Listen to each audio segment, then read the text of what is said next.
We are your home theater and AV questions answered. This is AVRant. Want your home theater or AV question answered by Tom and Rob? Send it to question@avrant.com.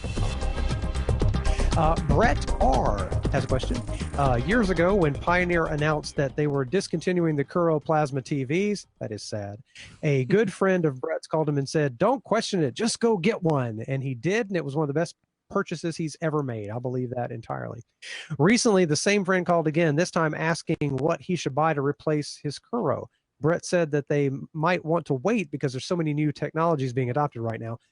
Can we point them both to a display that will have the same reputation as the Kuro did, or should they hold tight for a while longer?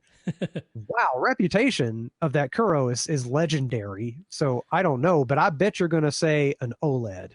I mean, I would say that would be my answer. Yeah, the latest, greatest LG OLED is probably as close as you can get right now. Yeah, and like I've been saying for a little while now, what I'm personally waiting for are some LG OLEDs that can do 1,000 nits. Because once you have that, then I really don't see them having any weaknesses at all. Right now, the one thing that you can say LCD still has an advantage over OLED is that it can get to a higher maximum nit output, a higher peak brightness, which for high dynamic range content, particularly if you're in a brighter room as opposed to a pitch black room, you know, having those really bright, perfect highlights that a lot of them are mastered at 1,000 nits, some are mastered at 2,000 or 4,000. But if you can get to that 1,000 nits, that really sort of hits that Ultra HD premium, perfection specification. So right now, OLED is down at 540, 600 nits or so. I have no question they're going to find ways to make it even brighter. So once they can start getting closer to 1,000 nits, so we'll see. They just announced these B7, C7, E7, G7, and that hopefully wallpaper W7 OLED. If any amongst those is getting close to 1,000 nits, I think that's worth waiting to see if they do. Yeah. Because we're so close to the next CES when they're going to be shown. So I would wait to see that, and then I think that's going to be the next Kuro. If you so, would you say there's a couple things here? Would you say the 1,000 nits is sort of the minimum brightness output level you kind of need to be able to get the full range of HDR? Is that what you're getting at? Well, it's just that a lot of, like, let's say Ultra HD Blu-ray discs, right? A lot of them are being mastered at 1,000 nits, and as sorry, who was it who pointed that out? I do not recall. Stacey Spears from Spears and Munsell, and from SpectraCal. He pointed out that a lot of those discs, they're not properly encoding the metadata. So they're mastering at 1,000 nits and then going, well, if you don't hit 1,000 nits, we're not even going to give you the metadata to tone map it properly to some so they're not value.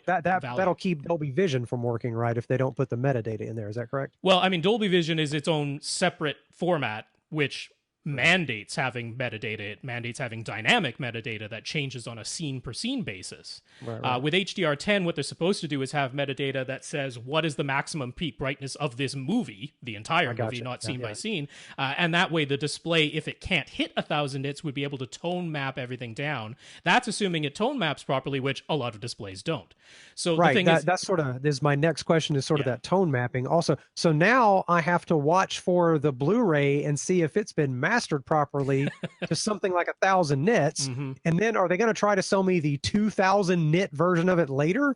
You know what I mean? Like, hey, we got a better one now, and TVs are better. Here comes another. It's possible, yeah. I mean, that's ultra mega 4,000 nit version of Star Wars. And like I said, it might not stop them from releasing a Dolby Vision version of a movie in the future, or one that has this, new proposal for HDR10 with dynamic metadata. They like to re-release things on disc, so it's entirely possible. And also, just to be clear, a OLED that has, say, 540 nits, if it maps everything properly, can look phenomenal. Yes, which it does with Dolby Vision, because Dolby Vision mandates that it work that way. So things look terrific in Dolby Vision. They could look just as good in HDR10. There's no technical reason why they can't. It's just that factually they don't in the cases where the metadata isn't being handled properly, either by the disc or by the display, or in some cases both. So that's why once you're able to hit 1,000 nits, you don't have to worry about as many instances of metadata not being handled properly. If you can hit the 1,000 nits, you don't have to tone map for most of the content that's out there. So you just play it as it is, and then it doesn't matter.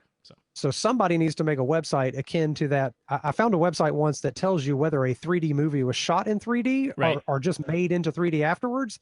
And that tells me whether or not I care to see it in 3D. Yeah. And so in a way, I need somebody to keep track of these 4K Blu-rays and tell me, are they proper? Do they have proper metadata to work with my TV? Yeah. So now there's another thing to kind of think about there. But I wouldn't hesitate to go get the latest, greatest LG. Yeah. OLED. They're beautiful.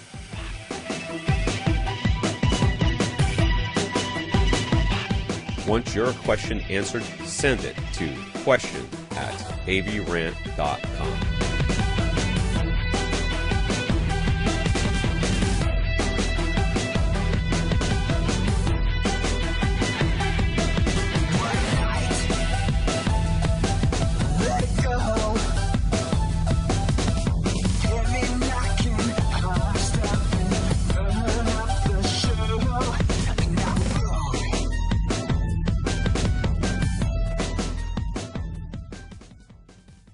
This is AVRant.